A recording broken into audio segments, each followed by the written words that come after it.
আচ্ছা, আগের ক্লাসে আমি যেটা করেছিলাম সেটা হচ্ছে সেল সম্বন্ধে ইন্ট্রোডাকশন দিয়েছিলাম, সেলের সম্বন্ধে। আজ যেটা করাবো size of the cell. Size of cell, size of cell হচ্ছে কি না, ফার্স্ট হচ্ছে smallest cell, smallest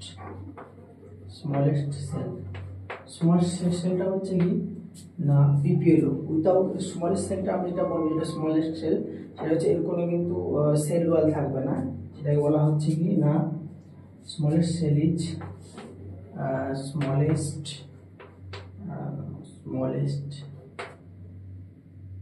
cell is, এটাকে বলা আছে মাইক্রোপ্লাজমা পিপিএলও, অথবা এটাকে কি বলা হবে মাইক্রোপ্লাজমা।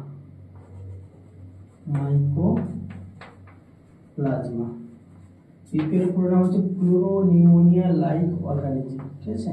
পরে আসবে সম্বন্ধে লিখে দেবো ডিটেলস। প্লুরোনিউমোনিয়া পিপিএল পুরো নামটা হচ্ছে প্লুরোনিউমোনিয়া লাইক অর্গানিজম, পিপিএলও, এটা হচ্ছে অথবা এটাকে মাইক্রোপ্লাজমা বলা হয়। ঠিক আছে, এর সাইজটা কত? প্লুরোনিউমোনিয়া লাইক অর্গানিজমের সাইজটা কত? এটা হচ্ছে না 0.1 থেকে 0.3 micron, 0.1 to 0.3 micrometer, 0.1 to 0.3 micrometer. Next point হচ্ছে কি, এটা হচ্ছে স্মলার দ্যান ব্যাকটেরিয়া, ব্যাকটেরিয়ার থেকে ওটা ছোট, ঠিক আছে? আর তারপর এটা পয়েন্ট হচ্ছে কি, এই কিন্তু সেল ওয়াল নেই, উইথাউট সেল ওয়াল, ঠিক আছে? উইথাউট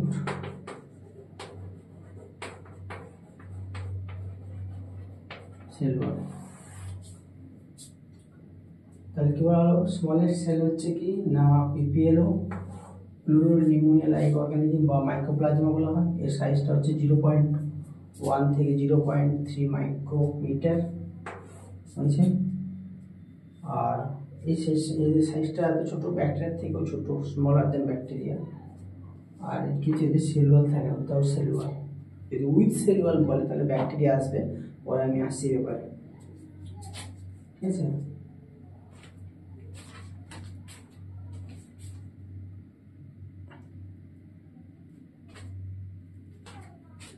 এরপরে ক্লাসে আমি এরপরে আমি যেটা আজকে বেশি করাবো না, এরপরে যেটা আমি করাবো সেটা হচ্ছে বিভিন্ন রকম সেল সম্বন্ধে একটু বলবো, যেগুলো সবচেয়ে লার্জেস্ট সেল কোনটা হবে, মানে ইন্ট্রোডাকশনগুলো বলবো, তারপর মূল টপিক্সে যাবো।